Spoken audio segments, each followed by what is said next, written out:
Welcome Sonam coaching classes. बच्चों मैं आज आपके सामने उपस्थित हूँ कक्षा 7वीं की गणित में अध्याय 11 आपका है घातांक और घात। तो वास्तव में मैंने पिछली वीडियो बताया था कि घातांक और घात क्या कहलाती हैं। अब मैं चलता हूँ प्रश्नावली 11.1। आप रिवीजन कीजिए। यहाँ पे देखिए दिखाई दे रहा है प्रश्न क्रमांक दूसरा, पढ़िए। निम्नलिखित को घातांकीय रूप में व्यक्त कीजिए। पहला 6 गुणित 6 गुणित 6 गुणित 6। यहाँ पे देखिए पहला आपका क्वेश्चन है। यहाँ पे नोट करने वाली बात है कि 6 गुणित 6 गुणित 6। मैंने पिछली वीडियो में ये सारी चीजें समझाई थी, एक बार डिस्क्रिप्शन बॉक्स में डली होगी तो वीडियो आप देख लीजिए। यहाँ पे लिखा है आपका दूसरा क्वेश्चन में घातांक के रूप में लिखिए। कितनी बार लिखा है? पहला क्वेश्चन लिखा 6 गुणित 6 गुणित 6 गुणित 6। समथिंग कितनी बार? 4 बार लिखा है क्या? 1 2 3 4। तो वास्तव में इसको क्या करना है? हल इसका वास्तव में ऐसे करना है बच्चों, देखो ध्यान से। इसको वास्तव में करना है 6 की घात में पढ़ने करना है कि वास्तव में कितना आएगा। 1 2 3 4, इसकी घात 4 लगा देंगे। बस इतना ही करना है आपको। इसी प्रकार आपको दूसरा करना है। दूसरा दिया है वास्तव में कितना लिखा है? टी गुणित टी, टी गुणित टी लिखा है।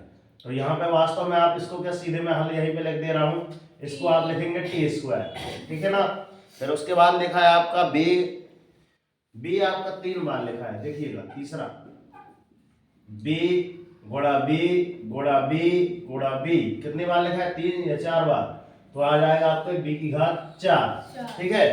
फिर उसके बाद आपका लिखा है चौथा क्वेश्चन, तो 5 गुणित 5। तो इसका सीधे मैं हल लिख दे रहा हूं, ठीक है। 5 की घात 2 गुणित 7 की घात 3 आ जाएगी। अगले वाले का हल 2 गुणित 2। तो आपका अगला हल देखना कौन सा है आपका? 5वां कहला जाएगा। 5वें का हल देखिए 2 गुणित 2 को आप क्या लिख सकते हैं? 2 की घात 2 गुणित 1 का स्क्वायर गुणित 1 की घात 2। ऐसा आप कर सकते हैं। फिर आप छठवां आता है आपका छठवां हल। छठवां हल आप देखिएगा, आप पुस्तक जरूर लेके चलिएगा कक्षा की, ठीक है। यहाँ पे लिखा है 1 2 3। तो वहां आप लिख सकते हैं कि आप 1 की घात 3 गुणित, फिर क्या लिखा है आपका 1 2 3 4, मतलब सी की घात 4 गुणित आपका डी लिखा है समथिंग। बस इतना इसको आपको हल करना रहा। दूसरे वाले क्वेश्चन में आते हैं आप तीसरे वाले क्वेश्चन पे ध्यान से देखिएगा। करना क्या है? तीसरा क्वेश्चन पढ़िए। पढ़ो तीसरा क्वेश्चन। निम्नलिखित संख्याओं में से प्रत्येक की घातांकीय संकेतन में व्यक्त कीजिए। पहला 512। अब वास्तव में देखो घातांक के संकेत में आपको लिखना है, क्या लिखा है आपका? 512। क्या लिखा है? 512। तो 512 को आपको घातांक के संकेत में कैसे लिखना है कि वास्तव में क्या आएगा? यदि आपके इसकी गुणनखंड यदि आपसे आ रही है, ठीक है ना, 512, तो आप 512 का इसका गुणनखंड निकाल लीजिए, ठीक है ना। ये ज्यादा आसान रहेगा। 2 दूनी 4, 2 पंचे 10, 2 छक्का 12, 2 एकम 2, 2 दूनी 4, 2 अट्ठे 16, 2 एकम 2, 2 छक्का 12, और इधर 2 चौके 8, 2 एकम 2, 2 तिया 6, 2 दूनी 4, 2 एकम 2, 2 एकम 12, 2 एकम 2, 2 अट्ठे 16, 2 एकम 2, 2 चौके 8, 2 दूनी 4 और 2 एकम 2। लास्ट में जब तक आपका एक नहीं आता, ये आपके अभाज्य गुणन कहलाती है। तो वास्तव में आप यहाँ से ऐसे में लिखते हैं। कितनी बार लिखेंगे? 2 गुणा 2 गुणा 2 गुणा 2 गुणा 2। कितनी बार? समथिंग 8 बार। 1 2 3 4 5 6 7 8 9 बार है, ठीक है। ओहो 1 2 3 4 5 6 7, ये 8, ये 9 बार है क्या? अच्छे से कर लो। 1 2 3 4 5 6 7 8 9। Very good. तो 2 की घात आप इसको क्या परिणत कर सकते हैं? 9। 1 2 3 4 5 6 7 8 9, क्योंकि हमने ऊपर में यही किया है, ठीक है। अब मैं बता दूं कि 2 की घात 12 बराबर कितना होगा, निकालो भला। 2 की घात 12 बराबर 2 की घात 12 बराबर 40। ठीक है, तो देखो 2 की घात बराबर 12 बराबर मैं आपको रटवा दे रहा हूं। 2 एकम 2, 2 दूनी 4 दूनी 8 दूनी 16 दूनी 32 दूनी 64 दूनी 128 दूनी 256 दूनी 512 दूनी 824 दूनी 2048 दूनी 4096। ठीक है, कहोगे सर कैसा याद है, चलिए ठीक है, 4096 कितना आ जाता है आपका 4096। ये 4096 वास्तव में आपका अगर देखेंगे तो आपका 16 का क्यूब मिलेगा।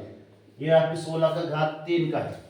ठीक है, ये 2 की घात 12 बराबर आपका इतना होता है, इसलिए आप 2 का याद कर लो। ये देखो इसी से 2 दूनी 4 दूनी 8 दूनी 16 दूनी 32 दूनी 64 दूनी 128 दूनी 256 दूनी 512 दूनी ऊपर तक बढ़ता जाएगा। ठीक है, ऐसा याद करना पड़ेगा। फिर लिखा है 343, कितना लिखा है 343। अगला है कौन सा, तीसरे का दूसरा नंबर का।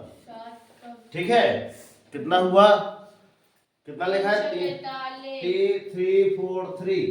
तो 343 को वास्तव में पता तो है कि 7 का हमने घन याद किया है, मगर इसको भी आप गुणनखंड विधि से आप निकालिए। ठीक है, 729। ठीक, जब निकालेंगे तो कितना आएगा आपका, पहले तो आप 3 से भाग देकर देखिए, 3 से जा रहा है तो ठीक है, नहीं जा रहा है तो ठीक है। ठीक है, तो इसके आप गुणनखंड निकाल के इस विधि से निकालिएगा। फिर उसके बाद चलते 31-25 को भी आपको ऐसे लिखना है। ठीक है, मैं विस्तारित रूप यहाँ पर पिछले वीडियो में मैं बता दिया हूँ, एक बार बार बार आपसे निवेदन कर रहा हूँ कि बार बार जाके ये आपका घात कहलाते हैं, आपकी घात कहलाती है, मैंने बताया है, इसलिए वीडियो आप जरूर भ्रमण करें। ठीक है, फिर उसके बाद आता है आपका संभव हो तो बड़ी संख्या बताइए। 4 की घात 3 और 3 की घात 4। आगे चलते हैं, बाकी इनको इसी तरीके से करना है, मैं ओनली क्रम बता रहा हूं कि आपको विधि कैसे करना है कौन सवाल में। अब यहाँ पे लिखा है चौथे वाले में कि 4 की घात 3 और 3 की घात 4, दोनों में बड़ा क्या है, 3 की घात 4 या 4 की घात 3, इन दोनों में बड़ा कौन है। तो ऐसे वाले क्वेश्चनों को, यही क्वेश्चन है क्या, 4 की घात 3 या 3 की घात 4, इन